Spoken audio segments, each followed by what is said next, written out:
Hey y'all, welcome to my show. I'm back at the table this week and I'm trying to stay warm, so don't mind my big fluffy blanket sweater that I'm wearing tonight.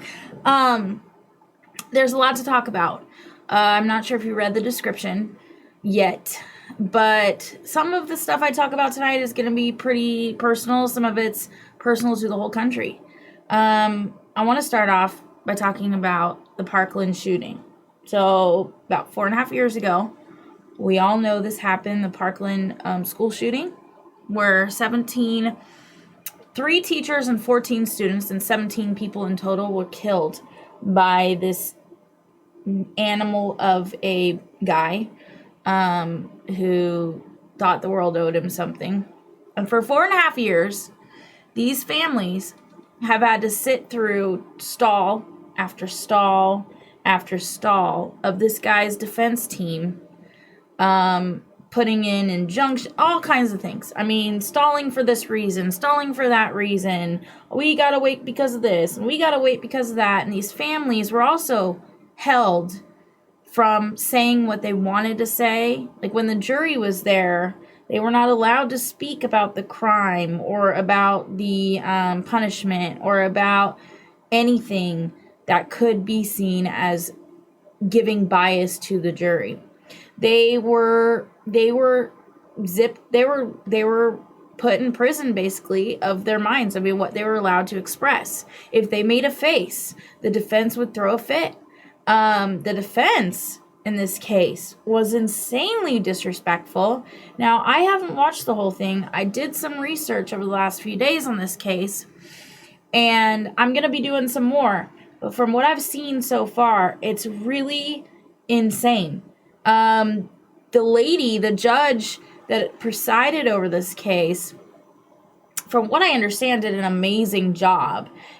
There's some similar ties to the Darrell Brooks case in the sense that this judge's determination was to make sure there was no way they could get a mistrial or appeal, right? So she allowed certain things in order to squash the defense from claiming mistrial. From what I understand as well, throughout this 4-month trial, 4 months, after 4.5 years of waiting, by the way, throughout this 4-month trial, the defense threatened mistrial several times, okay? There's even a moment during this trial where one of the many defense attorneys, I believe there's like 7 sitting over there with him. There's also like 7 or 8 prosecuting as well. There's like 7 defense attorneys sitting over there with this asshole. And you will not hear his name from me tonight, just so you know. The only names you're going to hear are the victims. He's sitting there with this lawyer, and this piece of shit who doesn't show any remorse, no emotion at all when hearing the evidence or seeing the families talk, but he'll laugh with his lawyer while she flips off the judge. Yeah. What the hell is that? And excuse my language, but are you kidding me? The amount of disrespect that I saw just in the couple days I've been researching this is insane. Like, what happened to respecting judges? What happened to following the order of the law? What happened to at least trying to do the right thing? Look at that punk. What the hell, man? Ugh, this guy. What happened to at least trying to do the right thing? Trying to be honorable, even if you have to defend the undefensibles, what this guy is. Even if you have to defend him, at least do it honorably. I want to read off these names real quick, so keep that picture up there. The parents of these people spoke. I saw some of the parents speaking today during the sentencing part.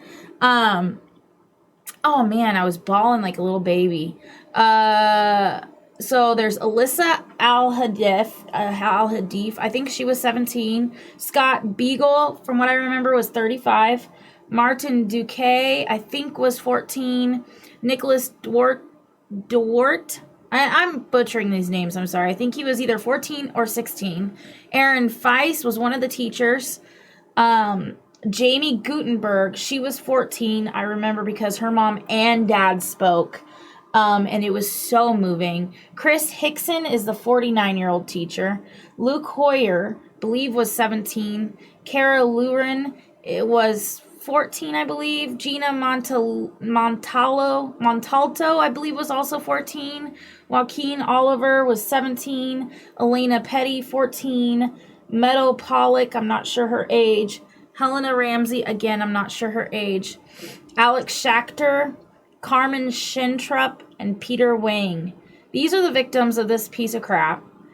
And their parents, they were all there in court. I mean, it was amazing to see their families there, the whole trial, watching them have to go through this over and over again, listen to the disrespect, watch the behavior, watch this guy have no remorse. And I'll tell you, Scott Beagle, the teacher on the top left, and Jamie Gutenberg's parents I watched today. So there was 2 parents for Scott Beagle. They're in their late 60s, almost 70. And Jamie Gutenberg, her parents. Those 2 groups of parents were so moving.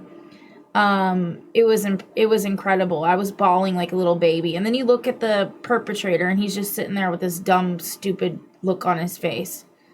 I couldn't believe it. It's really, really crazy.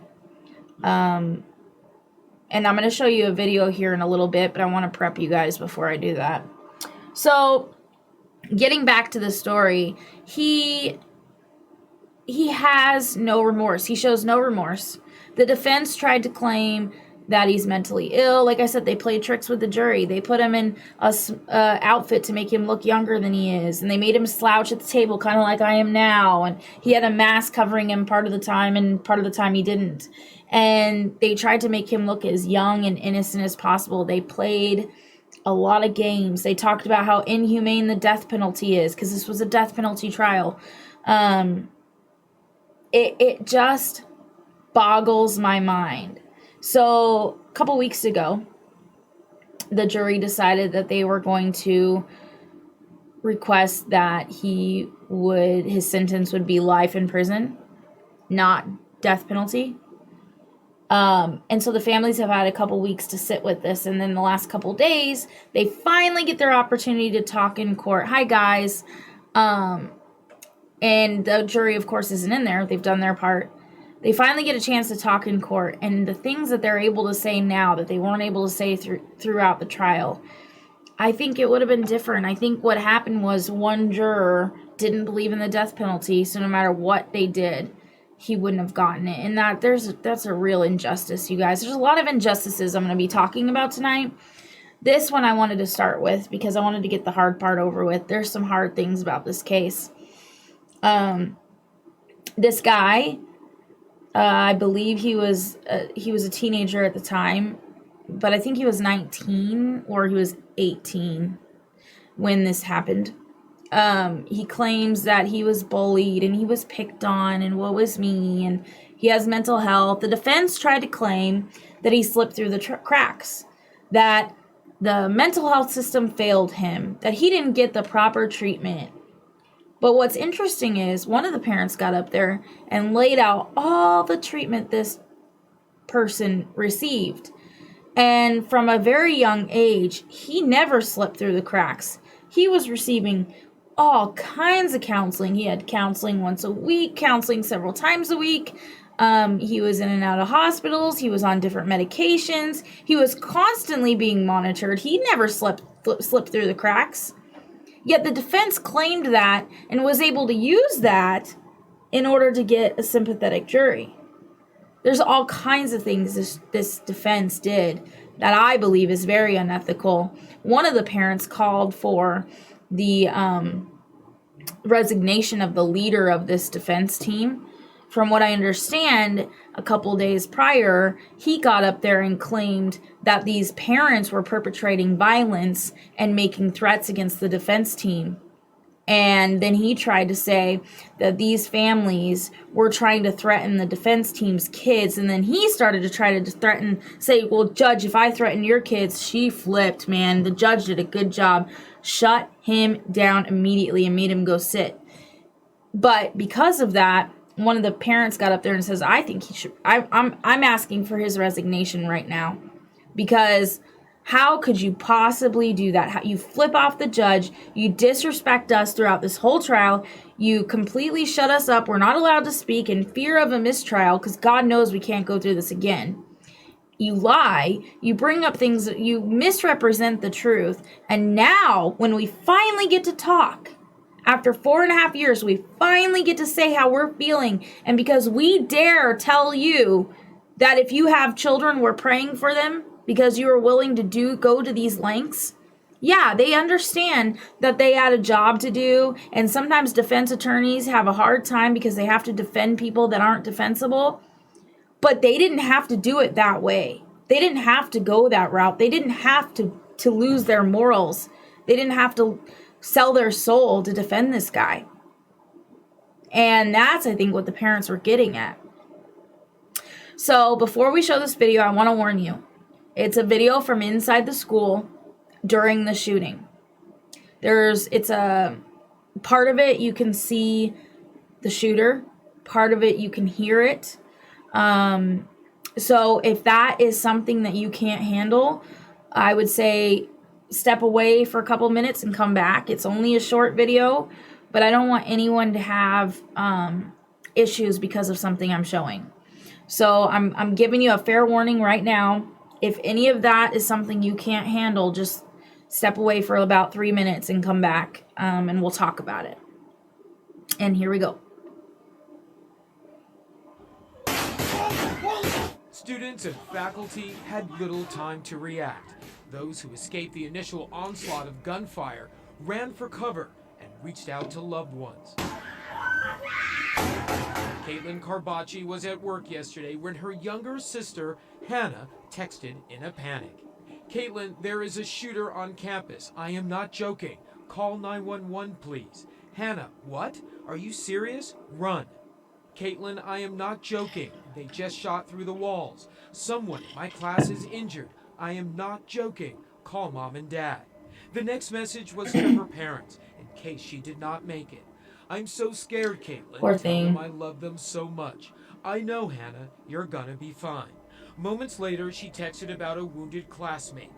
They got shot like 8 minutes ago when the shooting started. How many shots did you hear? A lot. It happened in a first-floor classroom. Hannah survived, and so did Samantha Grady, a junior who was grazed by a bullet while hiding in the same classroom. This morning, they received the terrible news about their injured classmate. Unfortunately, she didn't make it. Some who survived hid behind chairs in the auditorium or in closets. Many tried to keep as quiet as possible, all while texting emergency messages. I'm with one of the parents right now outside here. He's saying they can text from his child. Says, help me, they're fighting with him right now. There's a shooting at school. I'm fine, but I'm terrified. Could you imagine being one of those Call kids? Police. That's the frightening message Lizette Rosenblatt received from her daughter, Alexandra, a sophomore. Tell them someone is hurt on the 3rd floor. We can hear him crying and praying. I love you. Everything is going to be okay. Where are you now? I'm hiding. What floor, baby? 3rd floor. There was 20-30 minutes that I had lost contact with her. And Oh my those gosh. 20-30 minutes, I lost it. I was Me hysterical. too. I would have too, Mama. Rosenblatt's daughter survived. She, like so many from the school, will carry the pain of what has happened. Kira Parra, a student, tweeted, wishing yesterday was some type of sick dream. I'm sick to my stomach. I pray for guidance. Then she wrote, I want my friends back. Jason Carroll, CNN, New York. Joel says he would be storming the school. Yeah, I know you would. Imagine those parents of those that were killed, not just injured, but those that were killed specifically, having to be completely silent, having to watch as they lie, as the defense team disrespects not only the judge, but them and their loved ones that passed, having to watch this piece of garbage breathe when their kids are not breathing anymore, having to then hear the jury say that they can't dole out the death penalty for him, that they're recommending life in prison, having to hear that his sentence is life in prison, that he's still going to be able to breathe air, the same air that their kids would be breathing right now if he hadn't been in their lives, if he hadn't done this.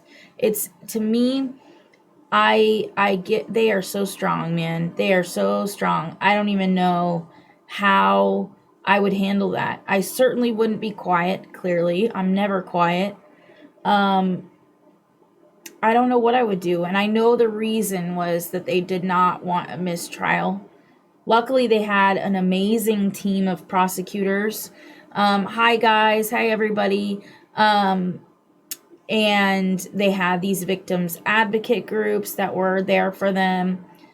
And I know, like, when we were talking about the Darrell Brooks trial, he represented himself. And so there was lots of disrespect there, lots of outbursts there. Another example of how screwed up our justice system is, because we're protecting the wrong people. We're protecting the criminals, all under the guise of their rights, their constitutional rights, and they're the victims. No, they're not. They are the criminals, the perpetrators. We've gone so far over that we are protecting the wrong people. We should be protecting the victims. We should be protecting the parents of the victims. And we should be thinking about that. And that should be way more important than the sensitivity of these criminals. And like I said, watching Daryl Brooks disrespect that judge and knowing the reason she was allowing it was to stop any kind of mistrial. Even that was a little bit more understandable because at least he wasn't a professional lawyer. But seeing a huge team of lawyers that are trained to do this, that this is their job, this is their livelihood. He's nobody to them. He's just a client. Yet they had no problem crossing that line. They had no problem going down that path, selling their soul, per se, for a case.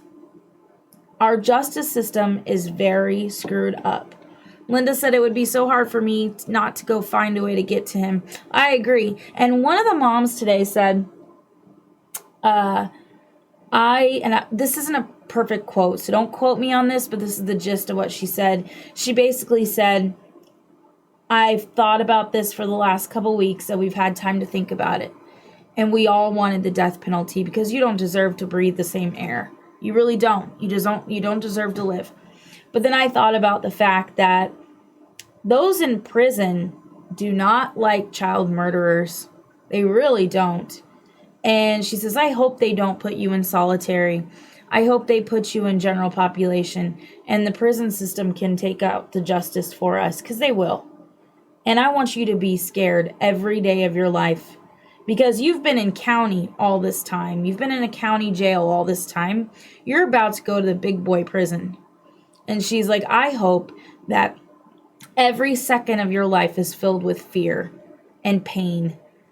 And I thought about that, and I probably would have said the same thing. And some people on there were saying, well, they have just as much hatred as him. They're no better than him. And that just pissed me off, man. Like, you know what? That guy deserves to live in fear the rest of his life. He deserves to be in pain the rest of his life. So yeah.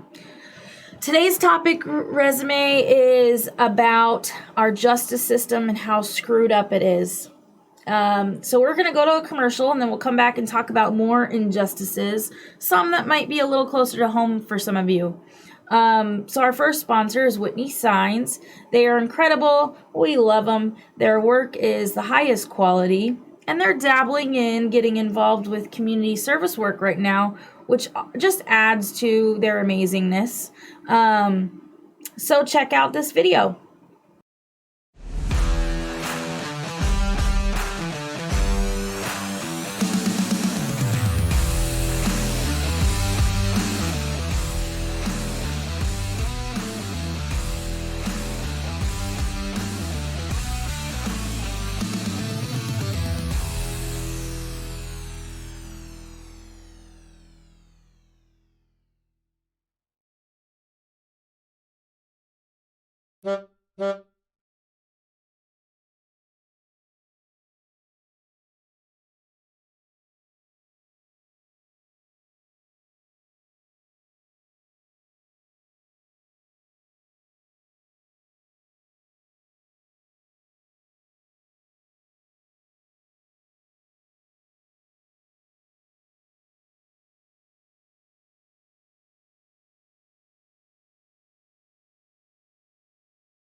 Oh, we're back. Sorry, we're having technical difficulties again.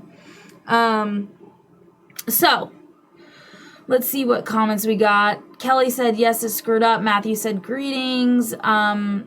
This type of system doesn't make any sense. No, it doesn't. I'm glad to see you guys. We just had a little glitch after our commercials, Kelly.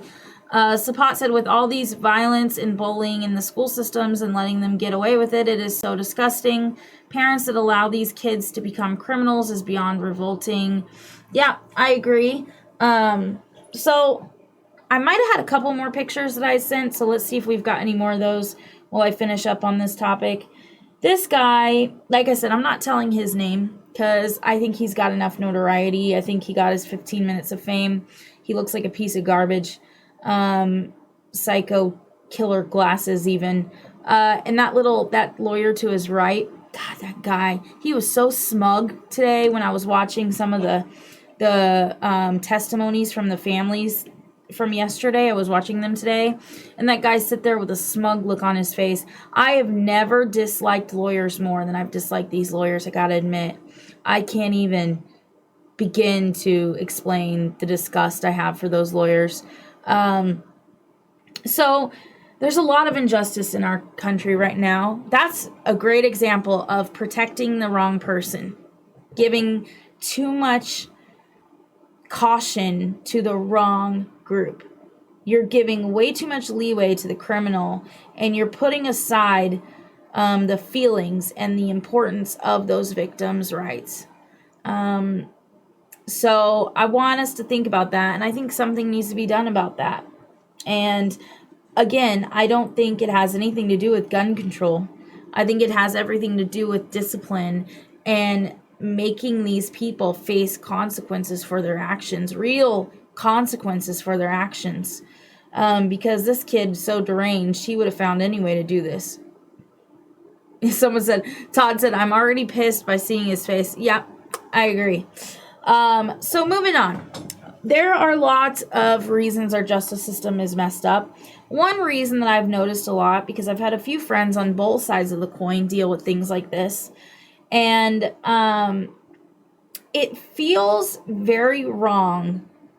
And it's because we've gone from this, like with Johnny Depp and Amber Heard, and some of those comments, please send them into the messenger so I can read them, because I'm going to tell my story first before I read them, and I don't want to lose them. Like Johnny Depp and Amber Heard, she was believed, right, for all this time.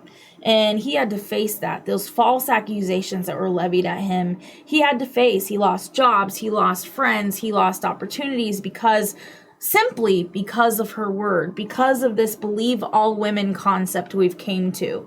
And it's dangerous, you guys. There's even more dangers that fall in that. There are women out there that are falsely accusing men of either domestic abuse, child abuse, sexual abuse, all these kinds of abuse. They're falsely accusing them because they have something to gain from it, whether it be they're getting a divorce and they want a certain alimony, or they're getting a divorce and they want custody of the child and they don't give a shit what they're doing to the kid, or there's all kinds of reasons they just want to win.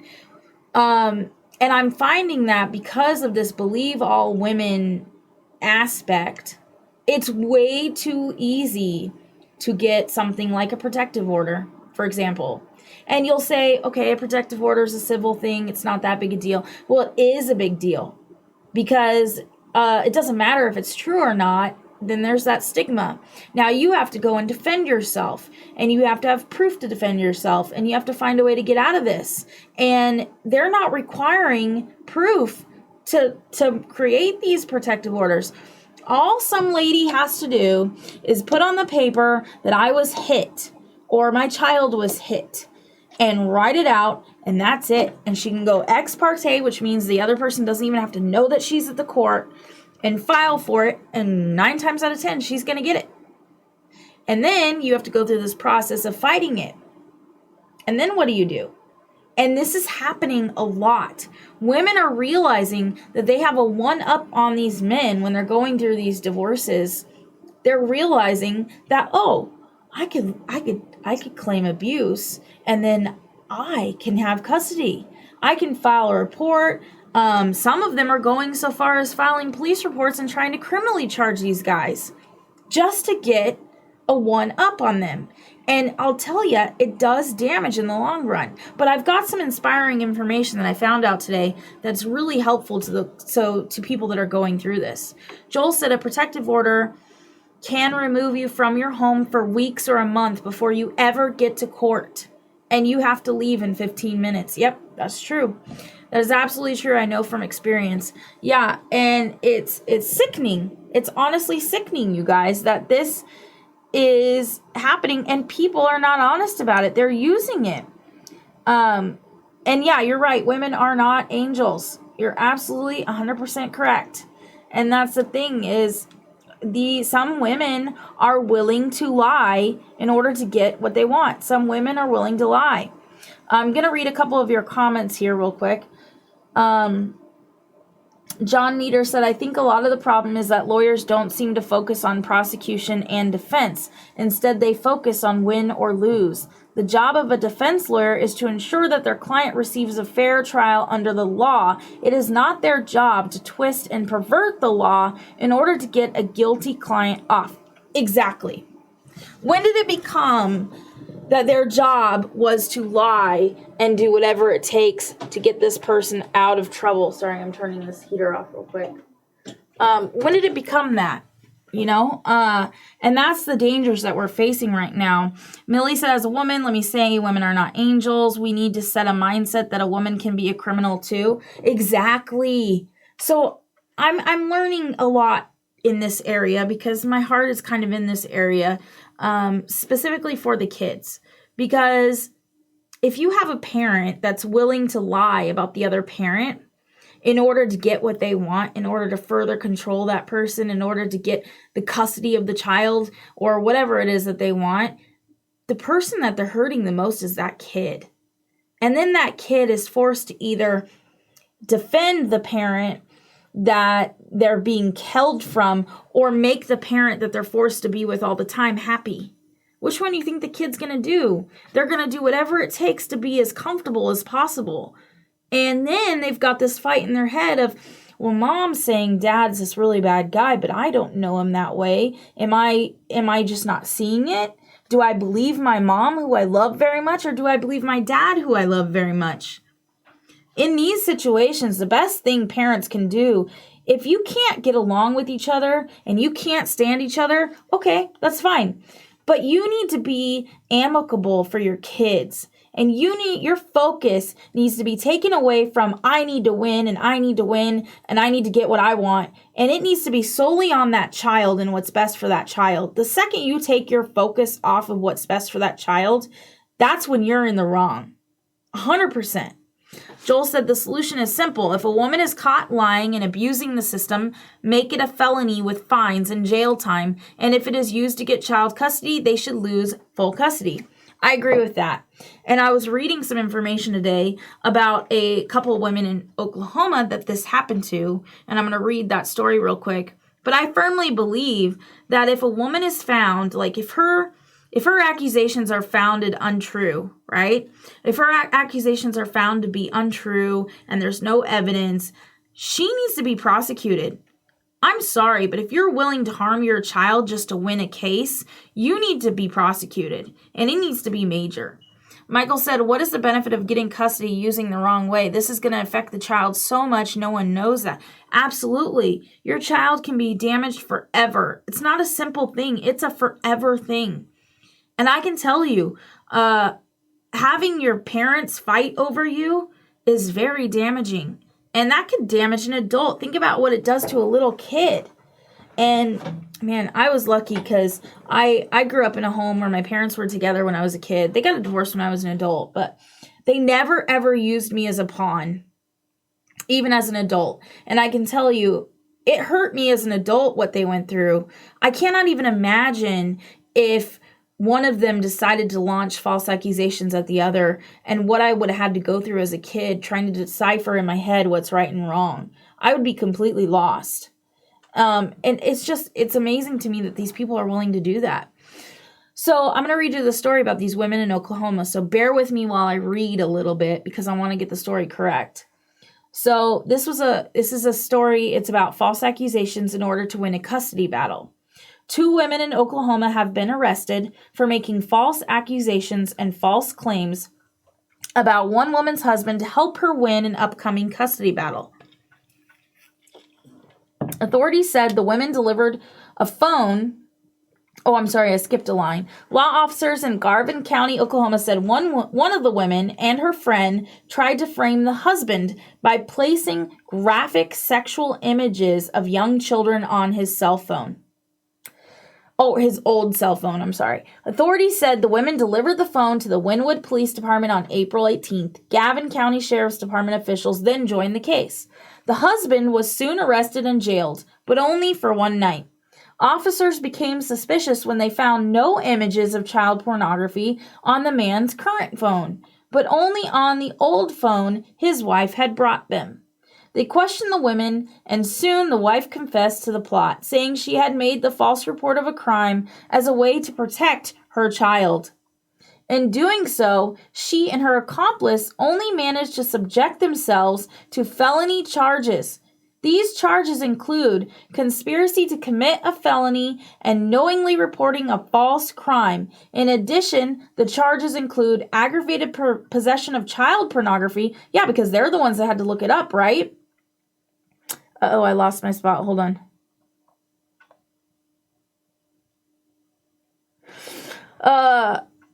Okay. These charges include felony, knowing he committed a crime. Upon arrest, the women were placed in jail. The man was released. The wife remains in jail on a $250,000 bond. The other woman bonded out of jail.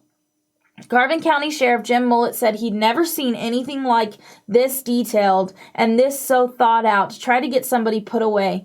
It was a big plot, but we unfolded it. He said the two women used the husband's old phone last December to take over 850 screenshots of child pornography via the internet's dark web. They then rehearsed the story they would tell the police. To take the time to find all these screenshots, you know, is very disturbing. Very, very disturbing. It's over the top. He said the wife's story was believable at first, but not for long. False claims of sexual abuse can be common, from schools to show business to couples' relationships. False claims of sexual assault or sexual abuse are common, unfortunately. Innocent victims of such false accusations have legal remedies, to begin with seeking the best criminal defense lawyer they can find. Also, defending the legal rights of a victim of false claims. A criminal defense lawyer can also provide resources for those facing these false crimes. Anyways, it goes on to say custody, divorce fights, and vengeance spur many false claims. As research has revealed, and the Oklahoma case substantiates, most false child sex abuse claims, perhaps as much as 70%, are made by adults who are attempting to gain leverage in a legal proceeding such as child custody battle or a divorce settlement. I'm speechless. Yeah. False claims of sexual assault or child sexual abuse also may be made by some adults to take revenge against the accused person. This could be a lover or a spouse that may have been spurned and then might take out their anger by making unsubstantiated claims of sex crimes against their ex. Years of sustained and bitter attacks by actress Mia Farrow against former boyfriend Woody Allen and by Angelina Jolie against former husband Brad Pitt are widely believed to be cases of false claims made in order to exact vengeance. After investigations, both those men were never charged or arrested.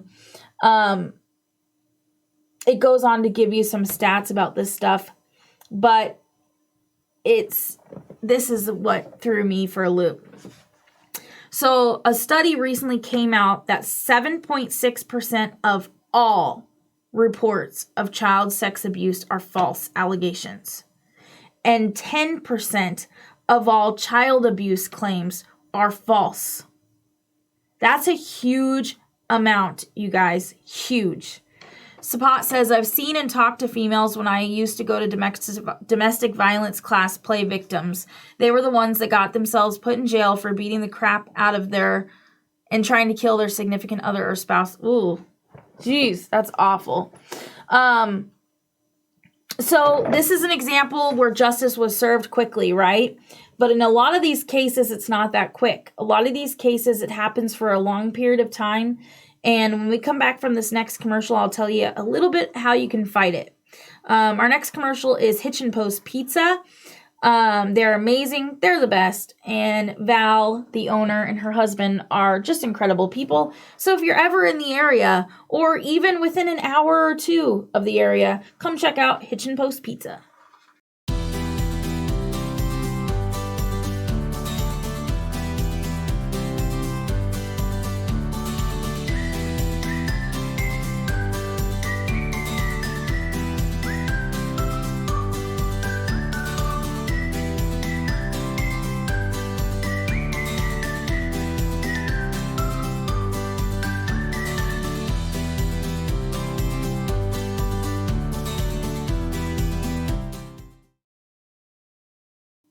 Okay.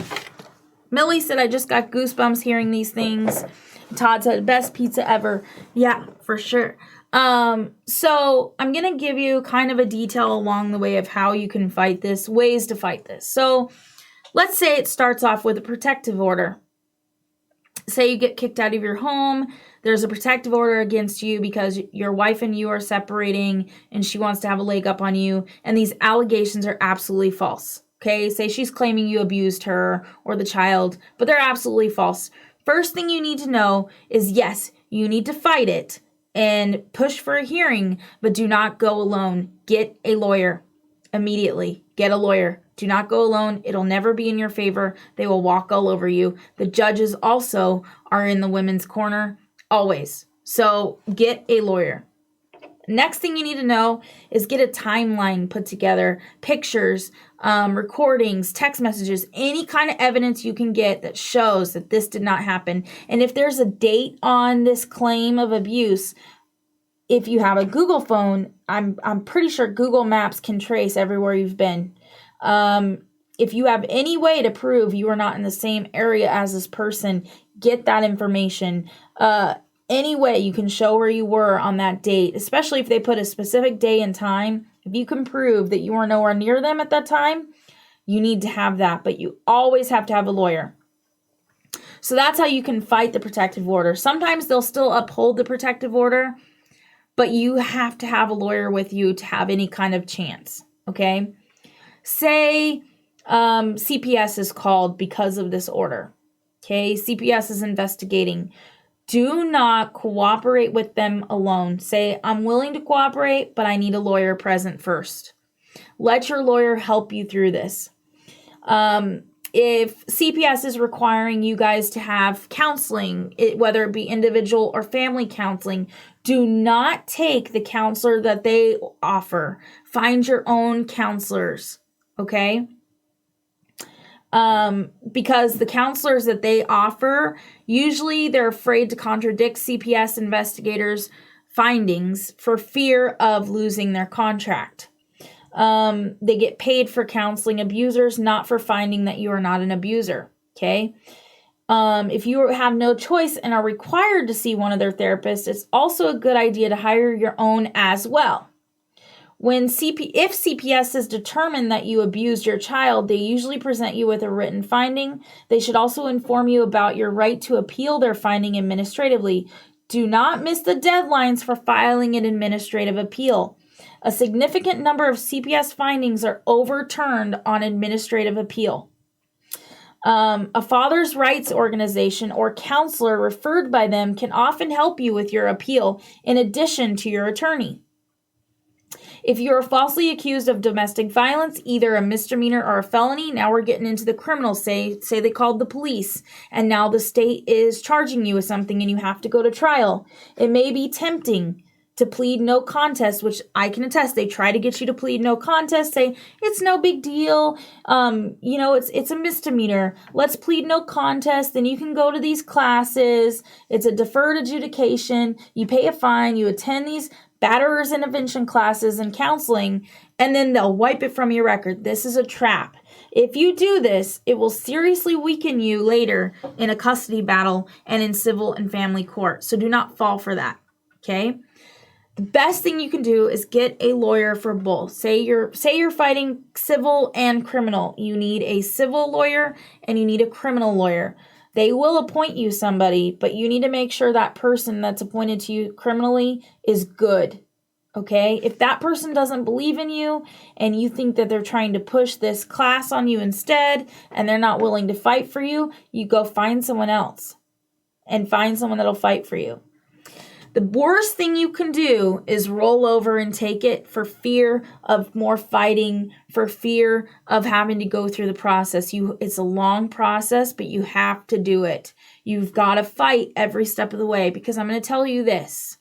If the person that you were married to or still married to but are getting divorced from, the other parent of your child, is willing to go to these lengths, then they are not thinking of your child's best interest. And if you are not willing to fight for your child and you're too tired or you're too scared to fight, then you're not thinking of your child's best interest. So then who does your child have? Who do they have? If this person's willing to lie and damage you and put you through hell for no reason other than they're angry with you, and also put your child through that, you have to be willing to fight for your child, no matter how hard it is, because your kid did not ask for this, and they need one of you at least to be on their side. Okay? What if the evidence is falsely created? That's another thing. You have a lawyer. You need a lawyer that can help you find that. Whatever they try to create false evidence, if you need to create evidence, a timeline, a trail, all that stuff I told you that is true and real, the more evidence you have, the more witnesses you have, the more people that have seen you with your family and your child you have, the more evidence you have on your side, the better. Connie said having a lawyer is really the most effective thing in that situation. Exactly. Again, I say you have to fight. Now, I've seen situations where women will go so far that they're so controlling that the reality of the situation is the woman claiming that the man is an abuser, it's actually the other way around.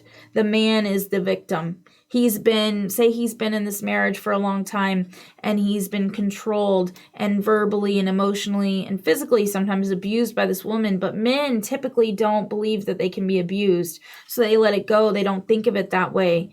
And this woman now, as she's leaving this relationship, still is grasping onto that control. Well, if she doesn't have you to control, who's she going to move her abuse to?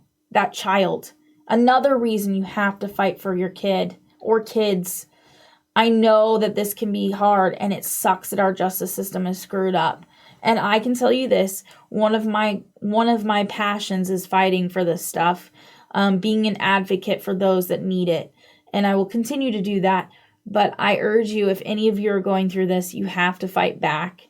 Get a lawyer. Fight for your child. Fight for yourself. It's a long, long process.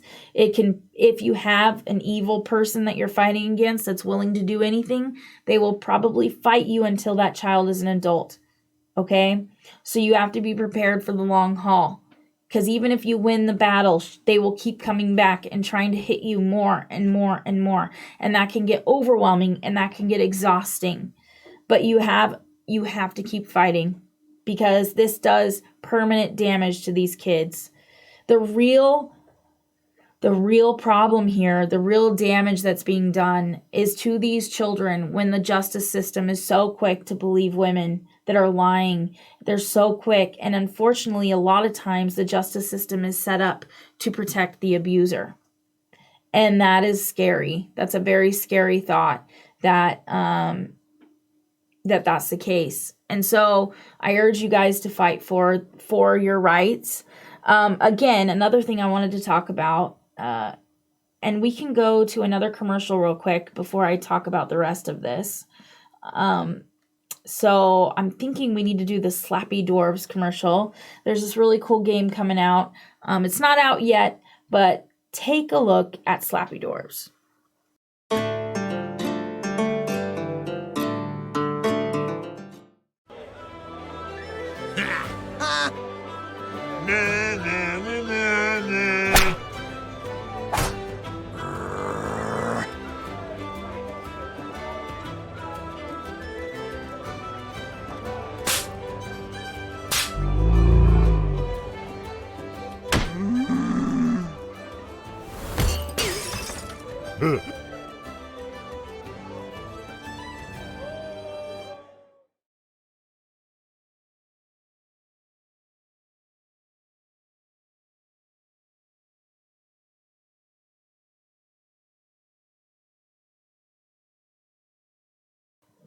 Okay.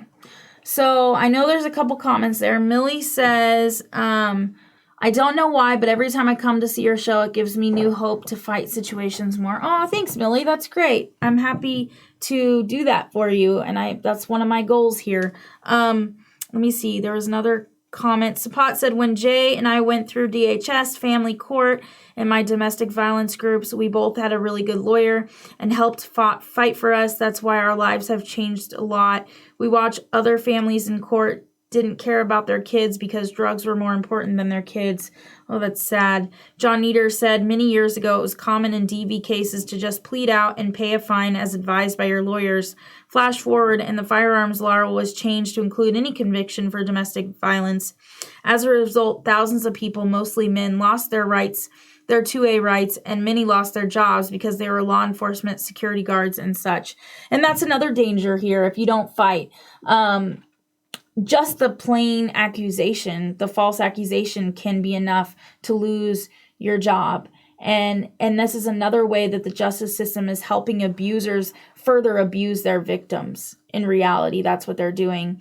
So another example here that I wanted to talk about before we go is how men can be victims too. On average, it takes men having been in an abusive relationship for at least 3 years before they even reach out for assistance. Women are very much taught that the domestic abuse is something that happens to women, and therefore they need to be on their guard. Men really aren't taught that or brought up in the same way. There's a study that found differences in the way heterosexuals and non-heterosexuals receive support after seeking help for domestic abuse. Researchers say services directed at victims of domestic abuse and violence need to be more inclusive to cater to diverse clients. They also noted that offering continuous ongoing support and wide advertising would benefit men seeking help. Another thing that we found with male survivors of domestic abuse are that they typically won't reach out unless they can be anonymous. Support should focus on helping men understand and recognize abusive behaviors and the seriousness of the abuse that they're in. When men are unable to see themselves as victims, it increases their reluctance to seek help. So men can be victims too. And it's unfortunate that men are taught that it's weak to claim you're a victim or to admit that. And a lot of men to this day who are being abused don't necessarily see that. Another problem that I've noticed being in this realm and being an advocate for several people in the last few years is that a lot of these places that are set up to help victims are made for women and children. If a man comes into one of those places, they're immediately kicked out, in fear that it might trigger one of the women victims. But where are men victims supposed to go? Where are they supposed to get help? How are they supposed to realize that they are a victim if there is nothing out there to help them? There needs to be more done for men.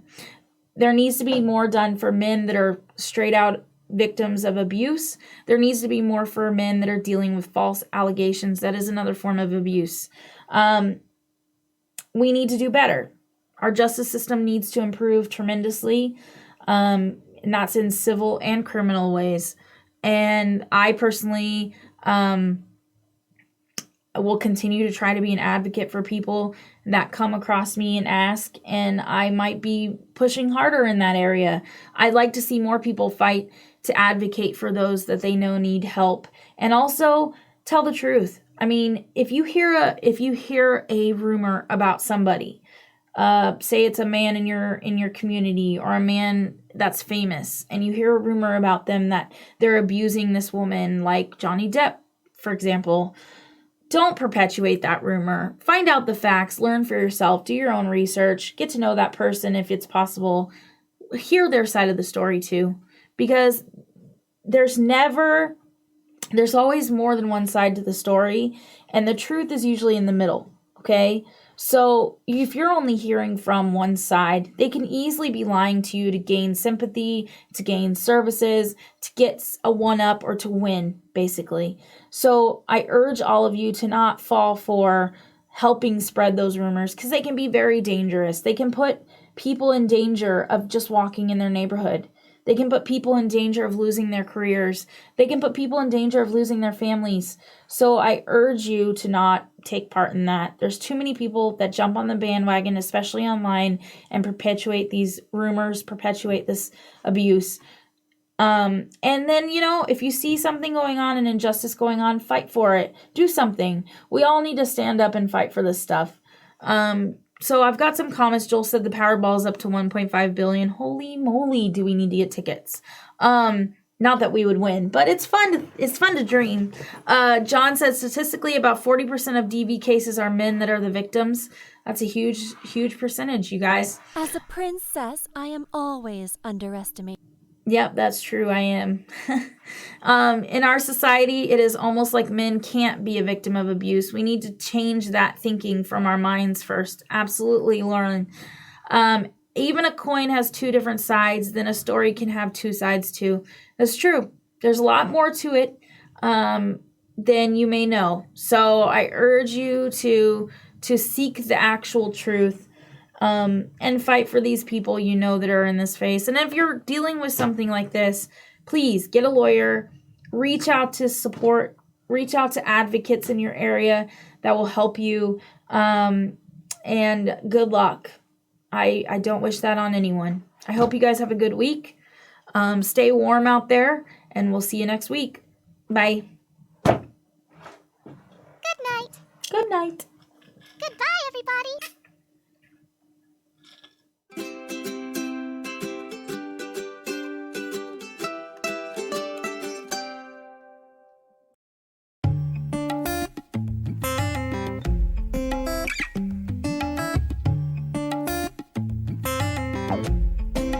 Vocal